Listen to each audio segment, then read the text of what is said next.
The fertilizer shock has already crossed into your grocery aisle. You cannot see it yet because the shelves still look full. That is the problem. What you are looking at is inventory that was grown, processed, and shipped before the production pipeline broke.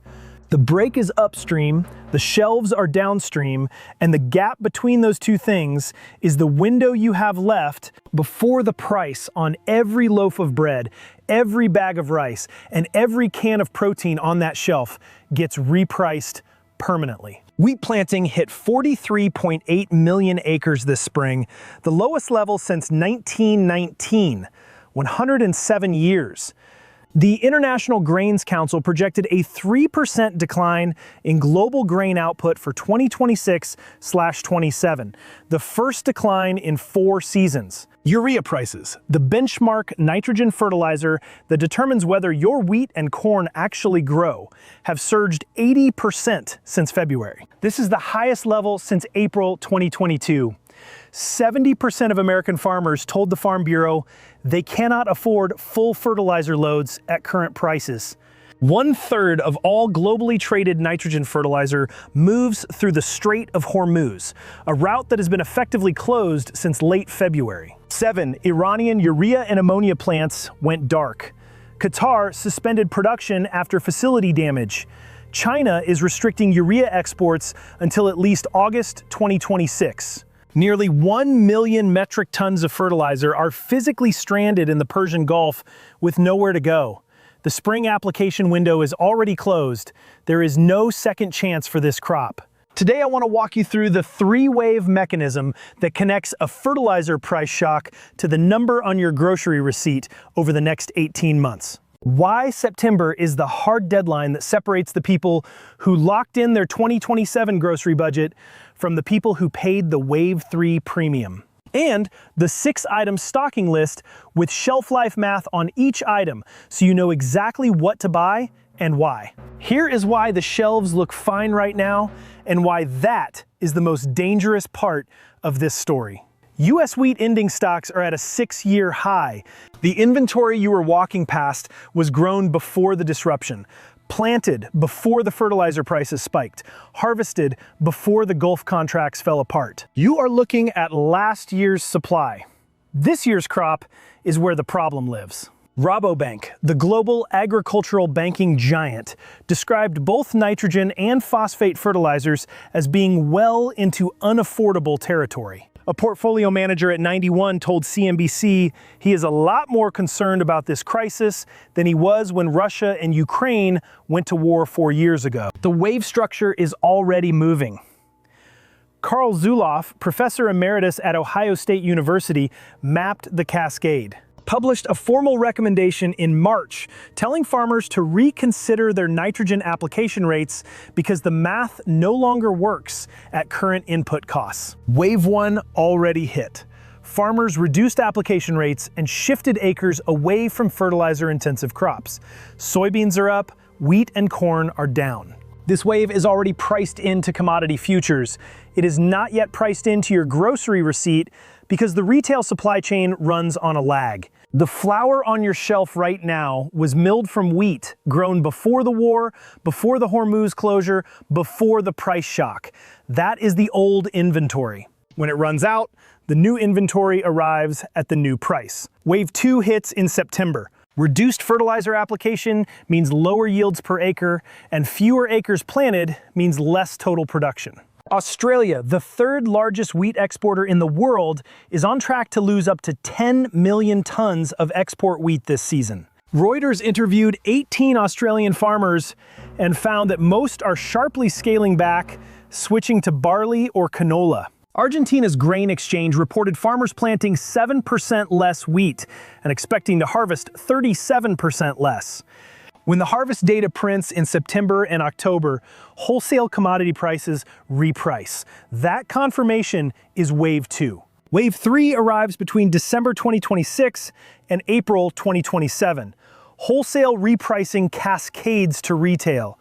Grocery chains that locked in supply contracts at pre-shock prices see those contracts expire and renegotiate at the new rate. Professor Ken Foster of Purdue confirmed that food cost increases require 3 to 6 months to fully propagate from farm gate to retail shelf. The clock started in March when the Strait of Hormuz closed. September is month 6. That is the deadline. What makes this a multi-year event is the soil. Farmers will be drawing down on soil nutrients this year and will have to put them back in next year. If they cannot do that, there could be a lot of crop that does not go in at all. Farmers are depleting soil nutrients because they cannot afford the inputs. Next year, they have to over-fertilize just to restore what they lost.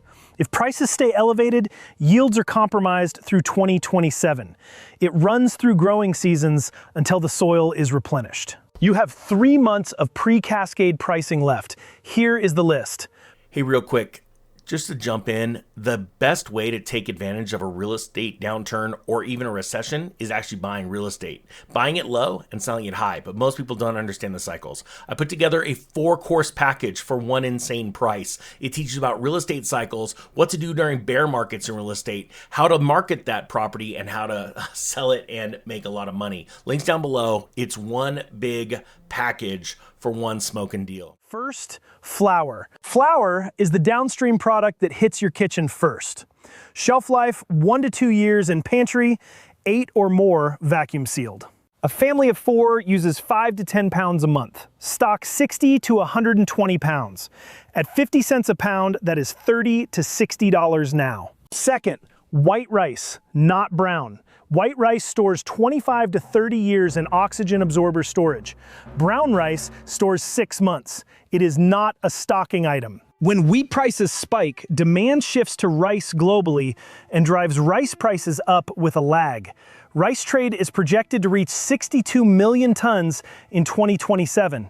Stock 50 to 100 pounds per family. Third, cooking oils.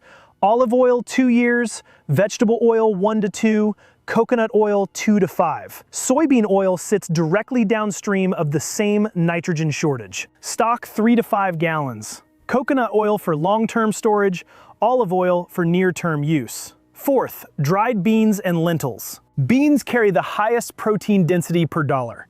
As meat prices rise, beans become the most cost-effective protein source in a stocked pantry. Stock 30 to 50 pounds. Fifth, canned proteins. Tuna, salmon, chicken, and canned beans. 2 to 5 years sealed, 7 or more stored cool. Canned protein locks in today's wholesale pricing. As input costs compress yields and the cascade moves through the chain, canned protein is the bridge that keeps your family fed without breaking the budget. Sixth, broth bases. Bouillon cubes at 5 or more years, dehydrated stock at 2 to 3.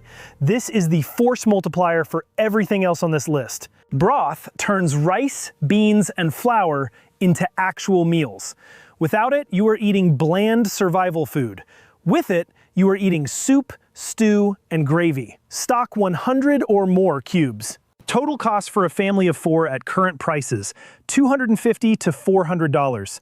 After Wave 3, the same items cost significantly more. The $75 to $120 difference is the stocking premium you avoid by acting before September. The 1930s Dust Bowl is the clearest historical picture of how this cycle ends. The mechanism was different, drought instead of fertilizer choke, but the recovery was identical. In the 1930s, farmers had stripped the topsoil through decades of over-farming.